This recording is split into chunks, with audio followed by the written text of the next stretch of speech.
देख रहे हैं एफएडीवी लाइव न्यूज बुलेटिन के साथ मैं हूं सोनी निगम। अब तक की सुर्खियों पर आई डालते हैं एक नजर। जनपद गोरखपुर के सीमावर्ती क्षेत्रों की पुलिस चौकियां सीसीटीवी कैमरे से होगी लैस, आने जाने वालों पर रहेगी नजर। संपूर्ण तहसील दिवस में ज्वाइंट मजिस्ट्रेट ने जमीनी विवादों के मामलों को लेखपाल और पुलिस की संयुक्त टीम को मौके पर पहुंचकर निस्तारित करने का दिया निर्देश। कोलकाता में महिला डॉक्टर की हत्या के विरोध में चिकित्सकों और मेडिकल छात्र छात्राओं ने किया प्रदर्शन, कहा दोषियों की सजा तक जारी रहेगा उनका विरोध। रक्षाबंधन पर जनपद की खाद्य सुरक्षा विभाग की टीमों ने बड़े पैमाने पर मिलावटी और असुरक्षित खाद्य पदार्थ को जब्त कर किया उन्हें नष्ट। और पत्रकारिता और सूचना का अधिकार विषयक कार्यशाला में पत्रकारों ने रखे अपने अपने विचार। और अब खबरें विस्तार से। गोरखपुर जनपद के सीमावर्ती क्षेत्रों में स्थित चौकियों पर जनपद में आने जाने वालों के निगरानी के नजरिए से सीसीटीवी लगाए जा रहे हैं। सीसीटीवी लग जाने से गोरखपुर सीमा से जुड़े अन्य मार्गों पर अब 24 घंटे निगरानी रखी जा सकेगी। ये जानकारी देते हुए वरिष्ठ पुलिस अधीक्षक डॉक्टर गौरव ग्रोवर ने बताया कि सीमावर्ती क्षेत्रों की निगरानी के लिए 30 पॉइंट चिन्हित किए गए हैं, जहां पर सीसीटीवी कैमरे लगाए जा रहे हैं। तो जनपद गोरखपुर के सीमावर्ती क्षेत्र हैं जो कि अन्य जनपदों से लगते हैं और जो भी मार्ग उस पर है उसको 24 घंटे की निगरानी के लिए जो भी वहां पर चौकियां हैं वहां पर सीसीटीवी कैमरास लगाए गए हैं। ऐसे 30 स्थान चिन्हित किए गए थे जिसमें विगत दिनों में सीसीटीवी कैमरास लगाए गए हैं। जो भी व्हीकल जनपद के अंदर दाखिल हो रहा है या जनपद से बाहर जा रहा है उसकी निगरानी हो रही है। विशेष रूप से संदिग्ध व्यक्तियों और वाहनों की निगरानी हो रही है और संदिग्ध पाए जाने पर उनके ऊपर कार्रवाई भी हो रही है। यदि कोई व्यक्ति या कोई व्हीकल किसी अपराध कारित करने के बाद हमारे जनपद में एंटर हो रहा है या बाहर जा रहा है उसके ऊपर कार्रवाई करने के लिए व्यवस्था लागू है। तो कितने कैमरे से लगाए गए हैं? देखिए अभी 30 स्थानों पर ये कैमरास लगाए गए हैं। प्रत्येक स्थान पर 2-2, 3-3 या 4-4 कैमरास का यूनिट लगाया गया है। उसके साथ में डीवीआर, रिकॉर्डिंग व अन्य उपकरण भी उसके साथ लगाए गए। मॉनिटरिंग कहाँ से की जाएगी? इसकी monitoring online real time basis पे कंट्रोल रूम से की जाएगी। बीते शनिवार को सदर तहसील में ज्वाइंट मजिस्ट्रेट सदर मृणाली अविनाश जोशी की अध्यक्षता में संपूर्ण तहसील समाधान दिवस आयोजित हुआ।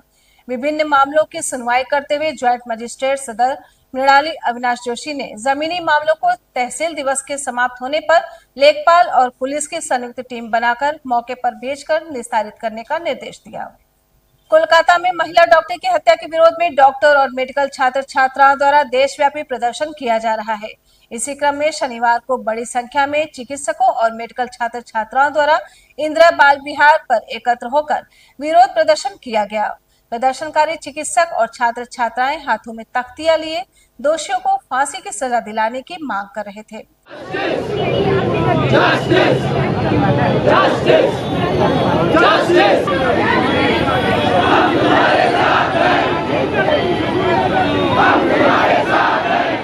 प्रदर्शनकारी चिकित्सकों और छात्र छात्राओं का नेतृत्व करते हुए आईएमए गोरखपुर शाखा के पूर्व अध्यक्ष डॉक्टर शिवशंकर शाही और एक अन्य चिकित्सक डॉक्टर रीना त्रिपाठी ने दोषियों के खिलाफ सख्त कार्रवाई करने की मांग की। उन्होंने बताया कि जब तक दोषियों के खिलाफ कार्रवाई नहीं की जाती तब तक चिकित्सकों का विरोध प्रदर्शन जारी रहेगा। मेरी भी 2 बेटियां डॉक्टर हैं और इतने इनसिक्योर माहौल में लड़कियों का डॉक्टर बनाने के लिए माँ बाप ख्वाब बुने भी तो कैसे। इतनी लंबी और इतनी कड़ी पढ़ाई करने के बाद लड़कियों के साथ अगर ये हश है तो आज़ादी के 78 साल बाद अगर हमारे देश में लड़कियों की ये स्थिति है तो इस स्वाधीनता, इस आज़ादी का क्या मतलब है।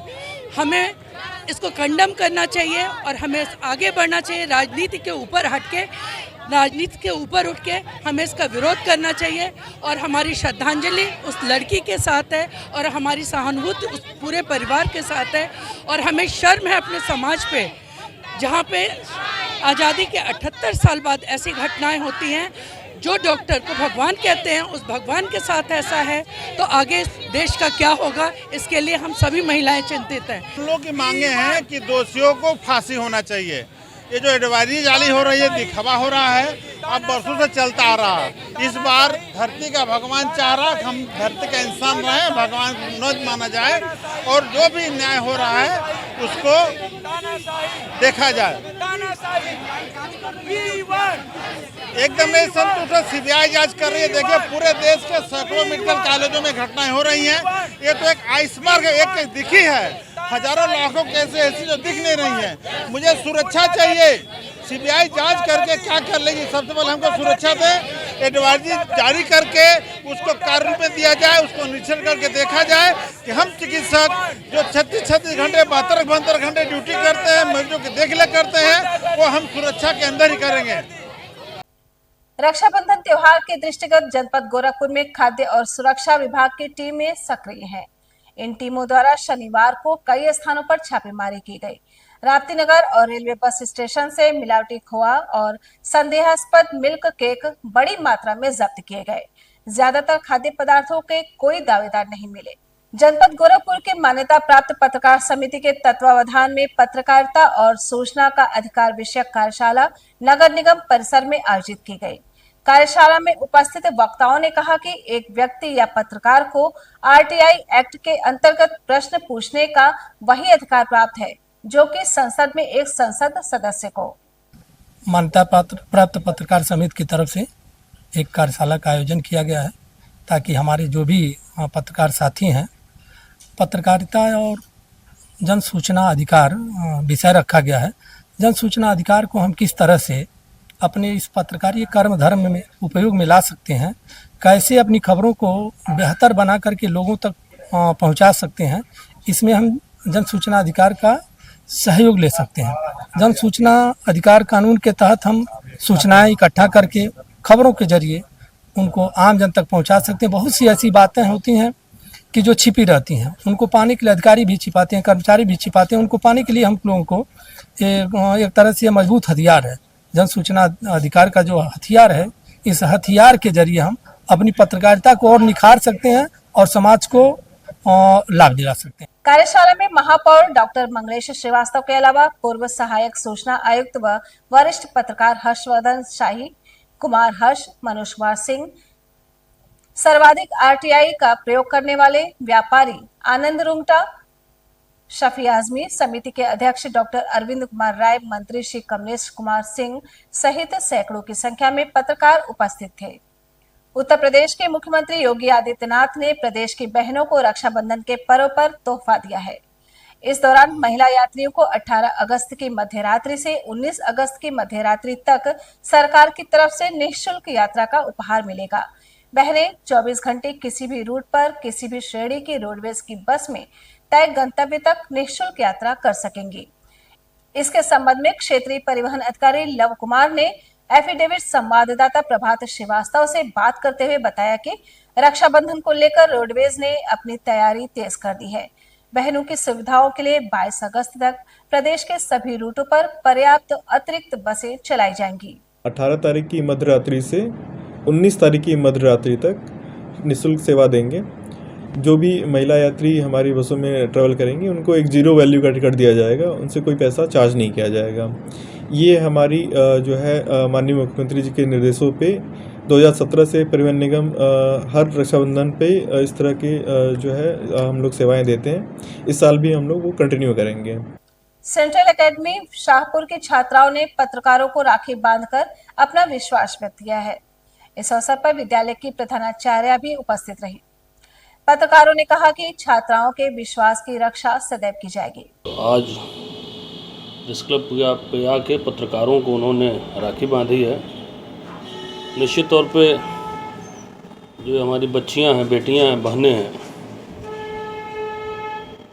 उन्होंने जो राखी बांधी है उसका सीधा संदेश यही है कि जो भी हमारे अगल बगल हैं वह हमसे सीधे संपर्क में हैं या नहीं हैं। समाज में आज के टाइम में आप जिस तरह घटनाएं हो रही हैं या जिस तरह से घटित हो रही हैं चीज़ें, वह कदापि अच्छी नहीं है।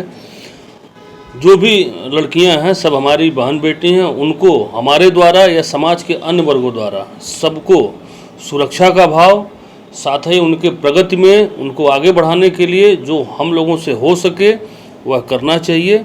और यह भाव होना चाहिए कि समाज में, सड़क पर, ऑफिसेज में हमारे अगल बगल जितनी बेटियां हैं सब हमारी बहनें हैं, सब हमारी बच्चियां हैं। इस भाव से हम लोग उनका आदर करें और यही संदेश उनका भी था, यही संदेश हम लोगों का भी है।